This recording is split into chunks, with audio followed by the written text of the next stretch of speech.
যুবক গদাধরের জন্য বহু চেষ্টাতেও যখন মনোমতো পাত্রীর সন্ধান পাওয়া যাচ্ছিল না, তখন ভাবাবিষ্ট হয়ে গদাধর একদিন তার অভিভাবকদের বললেন, অন্যত্র অনুসন্ধান করা বৃথা।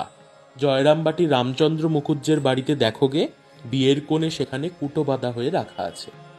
আবার অপরদিকে দেখি যে শ্রী মা এই ঘটনার বহু পূর্বেই ঠাকুরকে তার ভাবি পতি হিসেবে চিনিয়ে রেখেছিলেন। সারদা তখন নিতান্তই শিশু। সেবার শ্রীরামকৃষ্ণের সম্পর্কীয় ভাগ্নে হৃদয়রামের বাড়ি শিহরে কীর্তন ও যাত্রা অভিনয়ের আয়োজন হয়েছিল। ওই উপলক্ষে গদাধর শিহরে আসেন এবং আসরে বসে কীর্তন যাত্রা গান শুনতে শুনতে সমাধিস্থ হয়ে পড়েন। পার্শ্ববর্তী গ্রামের বহু নরনারীর সঙ্গে শ্যামাসুন্দরীও শাহরুখে নিয়ে তার পিত্রালয় শিহরে হৃদয়ের বাড়িতে এসেছেন কীর্তন শুনতে। কীর্তনের আসর ভেঙে যাওয়ার পরে জনৈকা বয়স্থা প্রতিবেশিনী সারদাকে কোলে নিয়ে রঙ্গ করে জিজ্ঞাসা করলেন, এই যে এত লোক এখানে রয়েছে, এদের মধ্যে কাকে তোর বিয়ে করতে সাধ যায়? তৎক্ষণাৎ শিশু সারদা দুহাত তুলে অদূরে উপবিষ্ট তরুণ গদাধরকে দেখিয়ে দিলেন।